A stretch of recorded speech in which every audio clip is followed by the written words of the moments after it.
Well, Dr. David Shiels joins me now here in the studio. He's a policy analyst with the think tank Open Europe Today. Good to have you with us. So, Donald Tusk yesterday, European Council chief, saying he wanted concrete proposals from Theresa May to try and break the impasse when she appears in Brussels today.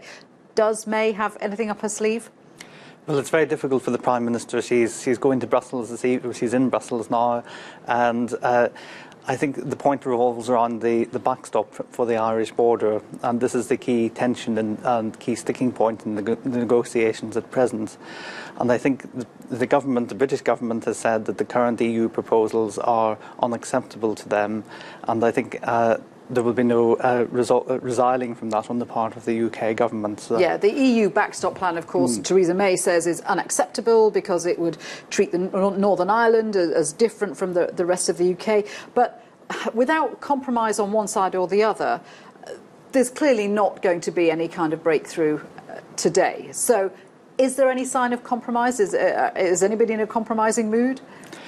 It's difficult to see that at the moment. I mean, the Irish side and the EU side have talked about the possibility of having the talks going on for a little bit longer into December rather than having the November deadline. But the problem with that is that unless I think there is some sort of compromise on the EU side, the British government will find it very difficult to carry any deal in Parliament. I think it's not just that the Prime Minister doesn't want to compromise, it's that she is also constrained politically by parliamentary opinion, and that is a key problem for her. So this is a major issue, because whatever plan they come up with, even if they do compromise, Theresa May's got to sell it to her own parliament, and that's not going to be easy. And if she can't deliver a deal, then it's good. And if she knows she can't deliver a deal, then she can't really sign off on it.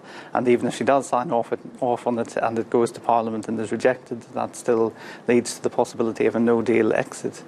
So that's why I think it is important for the EU to realise that their proposal is quite difficult for the British government to accept, and it wouldn't wash in Parliament. So EU leaders are now saying that they are preparing for a no-deal exit. What's your best guess? Do you think that's where we're headed?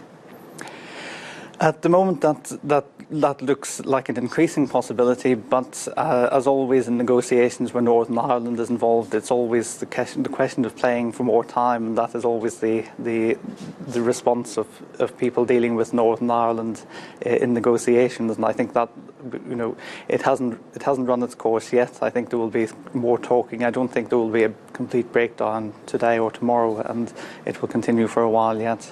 Just need the goodwill there. David, thank you very much indeed for that.